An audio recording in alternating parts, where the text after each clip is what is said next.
My 7-year-old daughter slept in the garage on Christmas Eve. That isn't a metaphor. She slept on a stained air mattress between a rusty lawnmower and a stack of my father's yellowed newspapers, wrapped in a single thin blanket that smelled of gasoline and damp concrete. "The guest room is for real family," my mother had said, her voice crisp and final, like the snap of a dry twig. Lily was shaking when I tucked her in, her small body trembling, not just from the bitter December cold that seeped through the cracks in the garage door, but from the chilling realization that she wasn't wanted. I didn't yell, I didn't cry. Some deep frozen part of me simply thawed, broke free, and began to drift in a new direction. I looked at my mother's perfectly placid face, smiled a smile that didn't touch my eyes, and said, "Okay." 3 days later, they were begging at my door, their faces streaked with tears that I felt absolutely nothing for. It began, as it always did, with the driveway. Pulling up to my parents' house was like entering a theatrical production where I was the only one who hadn't read the script. My sister Jessica's brand new SUV, a pearlescent white behemoth that cost more than my entire college education, was parked right in the center, forcing me to navigate my sensible, decade-old sedan into the muddy patch of lawn near the wilting hydrangeas. It was a small thing, a driveway thing, but it was the overture to the entire symphony of dysfunction. Family politics are their own kind of landmine, and my parents' driveway was the first, most obvious one on the map. We walked in, and the sensory assault was immediate. The cloying scent of my mother's gardenia potpourri mixed with the roasting ham, a combination that always smelled like forced cheer. The television was blaring a holiday parade, a riot of synthetic color and sound designed to drown out any real conversation. My father was in his recliner, a fortress of worn leather from which he ruled his tiny, quiet kingdom of non-involvement. He grunted a hello, eyes fixed on a marching band. He was a master of passive complicity, a man who had mistaken silence for peace so many times he no longer knew the difference. My mother, however, was a conductor of chaos. She swooped in, her arms open, not for me or Lily, but for the performance. "There you are! We were beginning to worry," she chirped, a statement that was both a lie and an accusation. We were exactly on time. She kissed the air near my cheek, her perfume leaving a sticky film on my skin. Her eyes immediately scanned past me to my daughter, Lily, who was clutching my hand, her small face a mask of anxious politeness. "And Lily, you've gotten tall," my mother said, the word hanging in the air like an insult. Lily wasn't tall for her age. She was perfectly, wonderfully average. But in my mother's world, compliments were complicated things, tangled with judgment. Then came the main act. My sister Jessica and her new husband Mark emerged from the kitchen. Jessica was glowing, not with happiness, but with the high-wattage sheen of someone who has never been denied a single thing in their entire life. Mark trailed behind her, a handsome, vacant accessory she had apparently picked up since I'd last seen her. He had the bland, easy smile of a man who knows he's hitched his wagon to the right horse. "Sissy!" Jessica squealed, using the childhood nickname that always felt like a tiny paper cut. "You made it!" She hugged me, a brief bony affair that was more about positioning herself in the center of the room than affection. She pulled back and looked at my sweater. Cute, very simple. That was the rhythm of our family, a constant, low-grade hum of comparison and judgment, with Jessica as the sun and me as a distant, uninteresting planet. I had learned long ago to navigate it by making myself smaller, by not asking for anything, by becoming the easy one. It was a survival tactic, but survival had started to feel a lot like drowning in slow motion. Lily, bless her heart, tried. She had made them a Christmas gift. A small hand-painted picture frame with a photo of her and our cat, Patches. She had spent weeks on it, carefully painting tiny, intricate flowers around the border. She held it out to my mother, her arm trembling slightly. "I made this for you, Grandma," she said, her voice a small whisper. My mother took it, her smile faltering for a fraction of a second. "Oh, that's sweet, dear." She didn't look at the photo. She didn't comment on the painstaking detail of the flowers. She placed it face down on the end table, next to a stack of glossy home decor magazines. "Now, why don't you go wash your hands for dinner?" It wasn't a suggestion, it was a dismissal, a verdict. I watched the light go out of Lily's eyes. I felt that familiar hot knot of resentment tighten in my stomach. But I said nothing. I was the peacemaker, the doormat. My role was to smooth things over, to absorb the casual cruelty, and pretend it was just a quirk of their personalities. Don't make waves, I told myself. It's just for 2 days. Dinner was the usual pageant of favoritism. The conversation orbited entirely around Jessica and Mark. Their recent trip to Cabo, the renovations on their new condo, a down payment for which, I knew, had mysteriously appeared from the bank of mom and dad. Mark's promotion at his father's law firm. Every story was met with oohs and ayahs from my parents. My father even emerged from his recliner-induced coma to ask Mark about his golf handicap. I tried to interject a story about Lily winning the second grade spelling bee. My mother cut me off mid-sentence. Jessica, did you see the new curtains I got for the dining room? I was thinking of you when I picked them out. I just nodded, pushing my overcooked green beans around my plate. Lily was quiet beside me, her food untouched. She was a sensitive, perceptive child, and she understood the temperature of a room better than most adults. She knew, with the brutal clarity of childhood, that we were outsiders here, guests in a home that should have been ours too. This dynamic wasn't new. It was ancient, carved into the very foundation of our family. I remembered my 16th birthday. I had asked for a specific, inexpensive guitar. I had saved up half the money myself. Instead, I got a practical beige sweater and a lecture on fiscal responsibility. 2 weeks later, for no reason at all, Jessica, then 14, was given a brand new convertible for getting her learner's permit. When I'd tried to point out the disparity, my mother had said, "Don't be so jealous, Sarah. Your sister just has different needs. Their needs were always different." Jessica needed her tuition paid, her rent covered, her credit card bills erased. I, apparently, needed character. I worked 2 jobs through college, lived in a cramped apartment with 3 roommates, and ate ramen noodles while she posted pictures from her semester abroad in Spain, paid for in full. My independence, which I had been so proud of, was reframed as a choice. Sarah's just so self-sufficient, my mother would tell her friends, as if I had been born with a 401k and a mortgage. It wasn't a compliment, it was an absolution. It was their excuse for giving me nothing. After dinner, as the adults settled in with wine, the topic of sleeping arrangements came up.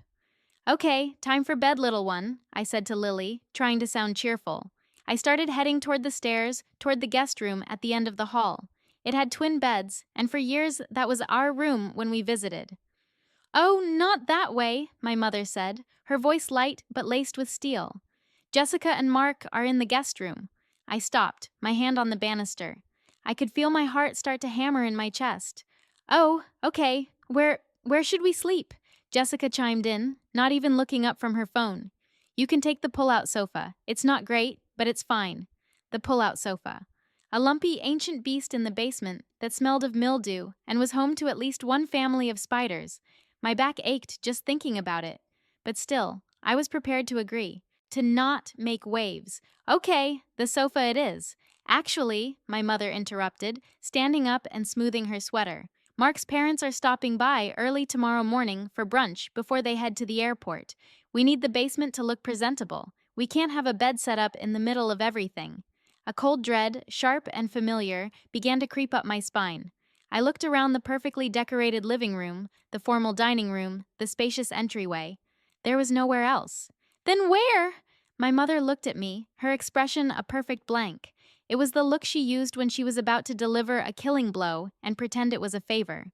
"We set up the air mattress for you and Lily in the garage. It's out of the way, and you'll have your privacy."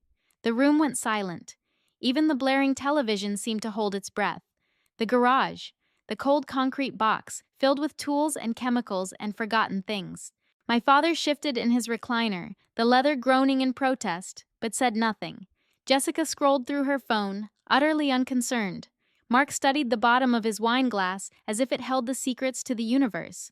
I stared at her, waiting for the punchline, waiting for her to laugh and say she was joking. But her face remained serene, implacable. "The garage?" I whispered, the words feeling like shards of glass in my throat. "Mom, it's winter. It's freezing out there." And that's when she said it.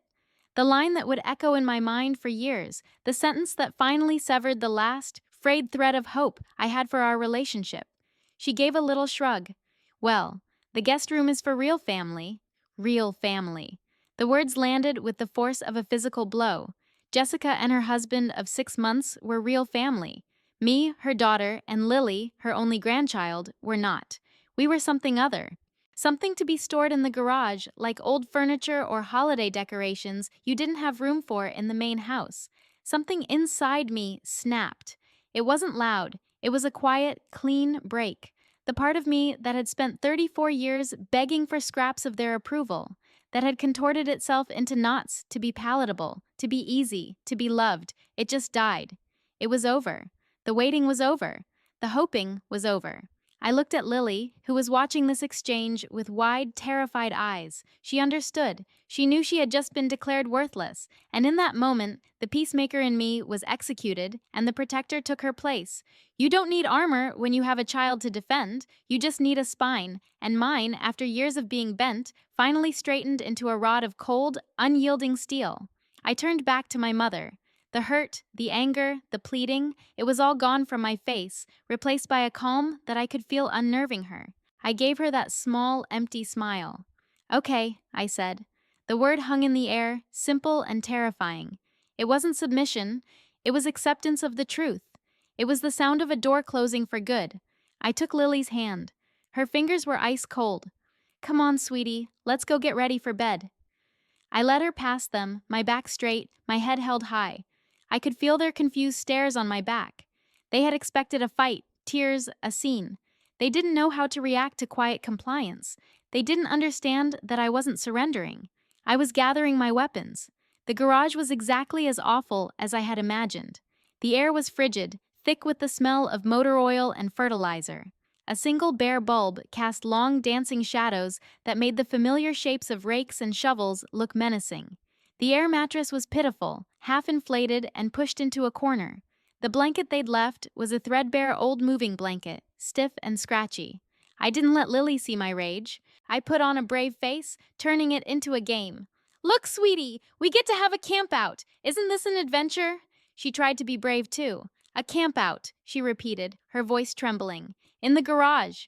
I tucked her in, pulling the wretched blanket up to her chin. I took off my own thick cardigan and laid it on top of her. She was already shivering. I sat beside her on the cold concrete floor, stroking her hair until her breathing evened out into a fitful sleep. And I sat there, in the dark, in the cold, for hours. I didn't cry. Crying was a waste of energy, and I knew I would need all of mine. Instead, I planned. I let the cold seep into my bones, and I made it my own.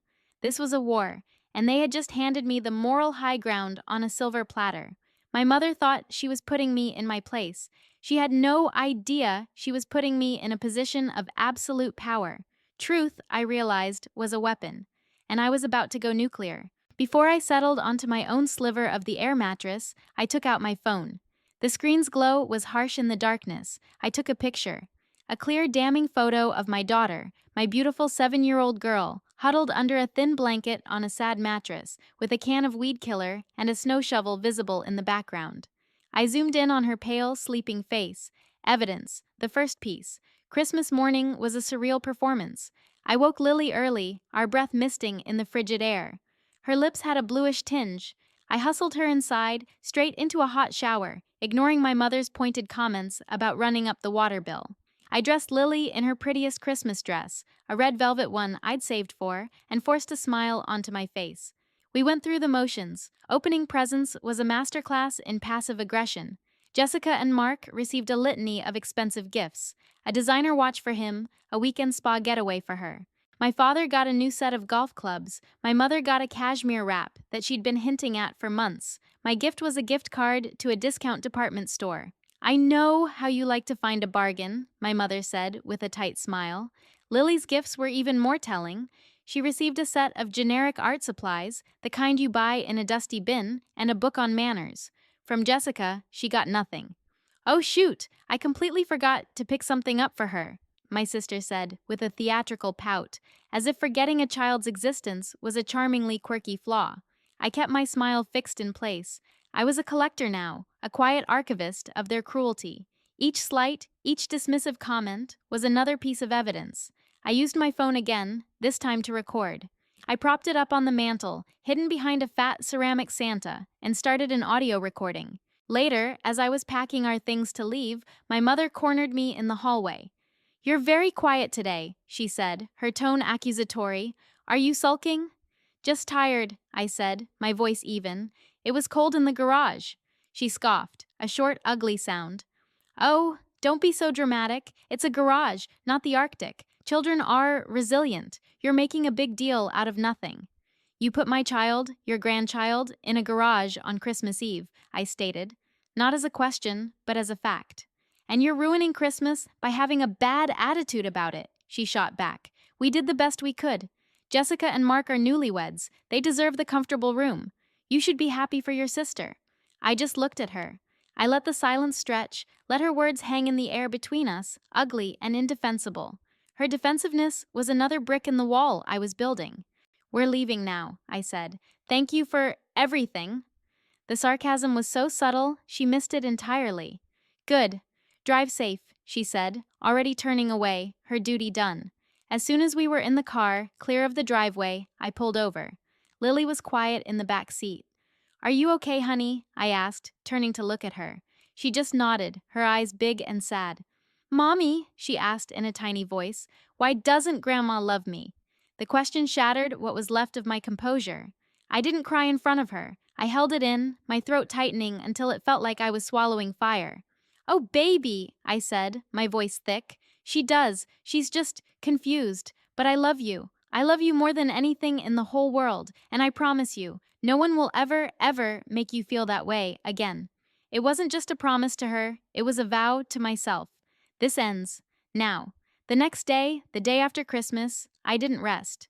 I went to my small apartment and straight to the old locked file box in the back of my closet. Inside was a thick manila envelope, sealed with wax. My grandmother's final instructions. Grandma Rose had been the only one who saw it. She was my mother's mother, but she was a woman forged from different steel, practical, just, and with a bullshit detector that was second to none. She had watched the dynamic between me and Jessica my whole life, her lips pressed into a thin, disapproving line. She'd tried to intervene, but my mother would just accuse her of playing favorites. "You always liked Sarah best," she'd whine, a 40-year-old woman throwing a tantrum. Before she passed away 2 years ago, Grandma Rose had given me this envelope. "Don't open this unless you have to," she had told me, her voice raspy but firm. "But Sarah, if they ever push you to a point where you feel you have no ground left to stand on, you open this. This is your ground. Don't you ever let them make you feel small."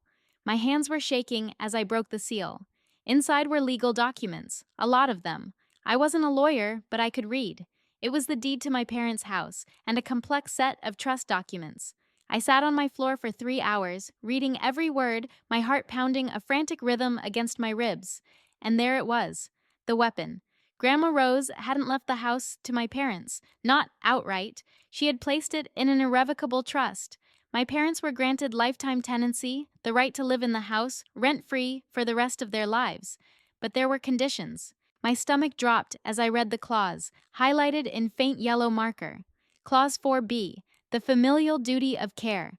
The tenants, my parents, were required to maintain the property as a safe, welcoming, and equitable haven for all direct descendants of the grantor. It explicitly stated that the home must be made available for family gatherings and that all family members were to be treated with dignity and offered lodging of a comparable and humane standard. It went on. Any act of deliberate exclusion, emotional cruelty, or provision of substandard or demeaning accommodation to a direct blood relative shall be considered a material breach of this trust. A material breach. The legal jargon was cold, but the intent was crystal clear. My grandmother had seen this coming. She had planted a seed of justice in the very heart of their kingdom. And then, the final page. In the event of a material breach, the lifetime tenancy would be immediately terminated. The current trustee, my father, would be removed, and the designated successor trustee would assume full control of the trust and all its assets, including the house. The successor trustee was me. I sat there, on my cheap apartment carpet, the papers spread around me like fallen leaves. This wasn't just ground to stand on. This was the whole damn earth. For 2 years, I had held the power to evict my own parents and had never even known it. I had kept making myself small, kept accepting the scraps, because I thought that was all there was. Grandma Rose had left me a sword, and I had been using it as a walking stick. The quiet resolve I'd felt in the garage solidified into something harder, colder. This wasn't about revenge. Revenge is a hot, messy emotion. This was about justice. It was about protecting my daughter. It was about honoring the one person in my family who had ever truly tried to protect me. The next morning, I called the number at the bottom of the legal documents. It was for a Mr. Abernathy, an estate lawyer in the city. I explained who I was. He was quiet for a moment. "Ah, yes," he said, his voice old and dry like rustling paper. "Rose Miller's granddaughter. I remember your grandmother well. Formidable woman. I've been waiting for this call for 2 years." I met him at his office that afternoon. It was old-fashioned and smelled of leather and lemon polish. Mr. Abernathy was a small bird-like man with sharp, intelligent eyes behind thick glasses. He looked over my documents, his expression unreadable. I told him the story. I told him about the garage. I didn't cry or raise my voice. I laid out the facts, one by one, like a prosecutor making her case. Then, I showed him the picture on my phone. He stared at the photo of Lily sleeping next to the lawnmower, his jaw clenched. He took off his glasses and polished them with a handkerchief. "In my 40 years of practicing law," he said softly, "I have seen a great deal of human ugliness. But this is a masterpiece of casual cruelty." He put his glasses back on. "The clause is ironclad, Miss Miller. Your grandmother was very specific. Substandard or demeaning accommodation. A freezing garage on Christmas Eve for a 7-year-old child certainly qualifies." "What do?" I asked, my voice barely a whisper. "We act," he said, a sudden fire in his eyes. "We prepare a notice of breach of trust and a notice to vacate. We will deliver it personally. Is there an occasion coming up? A public setting is often most effective. It discourages histrionics." A cold smile touched my lips. "As a matter of fact, there is. My parents are hosting their annual New Year's open house in 2 days. All their friends, the extended family. Everyone they want to impress, Mr. Abernathy's thin lips curved into a smile that was almost predatory. "Perfect," he said. "That will be perfect." The next 2 days were a blur of anxious energy. I barely ate. I barely slept. I played with Lily, took her to the park, read her extra bedtime stories. All the while, a storm was raging inside me. I was terrified. The doormat in me, the peacemaker, was screaming that I was going too far, that I was destroying my family. But then I would look at Lily's face. I would remember her shivering in the dark. I would hear my mother's voice saying, "Real family." And the protector would rise up again, silent and strong, and tell the peacemaker to shut up. You don't negotiate with terrorists, and you don't make peace with people who declare war on your child. The day of the party, I dressed carefully. Not in anything fancy. I wore simple black pants and a gray sweater. I wanted to look serious, unflappable. I was not there as a guest. I was there as an executor. I dropped Lily off at a friend's house for a play date, promising her a special pizza and movie night later. I didn't want her anywhere near the fallout. Mr. Abernathy picked me up. He was wearing a dark, immaculate suit. He carried a handsome leather briefcase. He looked less like a lawyer and more like the angel of death. "Are you ready?" he asked, his sharp eyes meeting mine in the rearview mirror. I took a deep breath. "Yes," I said. And for the first time in my life, I truly was. We pulled up to the house. The driveway was full of expensive cars. Through the big picture window, I could see the party in full swing. Laughter, music, the clinking of glasses. My parents were holding court in the center of their kingdom, basking in the warm glow of their friends' admiration. It looked like a perfect life, a perfect family. Funny how fresh paint can cover so much rot. We walked up the path. My heart was a wild drum against my ribs, but my hands were steady. Mr. Abernathy reached out and rang the doorbell. The music and laughter inside dipped as the door opened. My father stood there, a drink in his hand, a forced party smile on his face. The smile evaporated when he saw me, and then confusion set in when he saw the stern-looking man in the suit beside me. "Sarah, what are you doing here? Who is this?" "Hello, Dad," I said, my voice as calm and flat as a frozen lake. "This is Mr. Abernathy, my lawyer. May we come in? This will only take a moment." The word lawyer had an immediate chilling effect. The color started to drain from my father's face. He stepped back numbly, letting us into the entryway. The party ground to a halt. The music suddenly seemed very loud, then someone turned it down. 100 pairs of eyes turned to us. My mother, a plate of canapes in her hand, bustled over, her face a thundercloud of annoyance. Sarah, what is the meaning of this? You can't just show up with a stranger and interrupt my party. She turned to Mr. Abernathy. I'm sorry, you'll have to leave. I don't think so, Mr. Abernathy said, his voice quiet but carrying across the suddenly silent room. He opened his briefcase. My name is David Abernathy. I was the attorney for the late Rose Miller. I am here on behalf of my client, Sarah Miller, the successor trustee of the Rose Miller Irrevocable Trust. A confused murmur rippled through the crowd. My mother's eyes darted from me to the lawyer, her perfect hostess smile now a brittle, cracking facade. Jessica and Mark pushed their way to the front, their faces a mixture of arrogance and curiosity. What is this nonsense? Jessica said with a sneer. Trust? What are you talking about? He's talking about this house, I said, finding my voice. It was stronger than I expected. The house you're all standing in. Mr. Abernathy held up a document.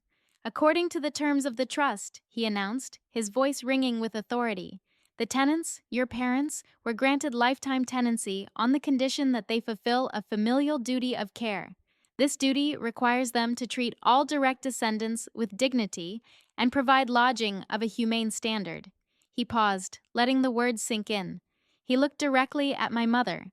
On the evening of December 24th, you relegated your daughter and your 7-year-old granddaughter, Lily, to sleep in an unheated garage in freezing temperatures. Is that correct? My mother's mouth fell open. A strangled gasp came from somewhere in the crowd. There was no room, she stammered, her eyes wide with panic. There was a guest room, I said softly, but you said it was for real family. The murmur in the room grew louder. People were staring at my mother, at Jessica. The masks were falling off. This is ridiculous, my father blustered, finding his voice at last. It was one night. She's a child. She didn't even notice. Mr. Abernathy then played his trump card. He pulled a large, glossy 8x10 photograph from his briefcase and held it up for everyone to see. It was the picture I had taken. My daughter, small and vulnerable, asleep next to a can of weed killer. A collective gasp went through the room. It was sharp, ugly. The silence that followed was absolute. The photo was undeniable. It was brutal. It was the truth, in full color. I watched their faces. My mother went white as a sheet. My father looked like he was going to be sick. Jessica stared at the photo, her smug expression melting into disbelief, then horror. Not at the act itself, but at the public exposure of it. This was not part of the script. This act, Mr. Abernathy continued, his voice like a judge delivering a sentence, constitutes a material breach of the trust, a flagrant violation of Clause 4B. He pulled another set of papers from his briefcase. As of this moment, your lifetime tenancy is terminated. The property and all assets contained within the trust now fall under the sole control of the successor trustee. He looked directly at me. Miss Sarah Miller. He stepped forward and handed the papers to my father. You have been served. This is a legal notice to vacate the premises within 30 days. My father stared at the papers in his hand as if they were a snake. My mother made a small, choking sound. No, she whispered. No, you can't. This is our house. It was never your house, I said, my voice shaking only slightly. It was Grandma Rosa's house, and she didn't believe in throwing children away. Jessica finally exploded. You bitch! She shrieked, her face contorted with rage. You're doing this to ruin me. You've always been jealous of me. This has nothing to do with you, Jessica, I said, looking at her, really looking at her, for the first time without fear or envy. I just saw a spoiled, pathetic woman who was about to learn what the world was really like without her safety net. This is about Lily. The party was over. People started to leave, whispering, avoiding eye contact with my parents. The shame in the room was a thick, suffocating fog. My work was done. My mother rushed at me, her face a mess of tears and fury. Sarah, you can't do this to us. We're your family. We'll be homeless. I just looked at her, at the woman who had put her own grandchild in a garage. Funny what urgency does when it's tied to money, I said, the words cold and sharp. You had 30 days. Now, so do you. Mr. Abernathy gently put a hand on my arm. Our business here is concluded. We walked out, leaving the wreckage behind us. I didn't look back. As we got into the car, I felt a weight I had been carrying my entire life begin to lift. It wasn't triumph, it wasn't joy, it was just peace. The quiet, clean peace of a battle finally won. The next 3 days were a predictable circus. They called, they texted, they left tearful, rambling voicemails. It was a torrent of guilt, manipulation, and rage. First came the threats, then the bargaining, then the pathetic pleading. They showed up at my apartment, just as the story promised. They begged at my door, my mother on her knees on my welcome mat, sobbing about how I was tearing the family apart. My father stood behind her, looking old and broken. Jessica was there too, yelling that I owed her, that I was selfish. I watched them through the peephole. I saw not a family in pain, but a group of abusers who had lost their favorite victim. They weren't sorry for what they did. They were sorry they got caught. They were sorry there were consequences.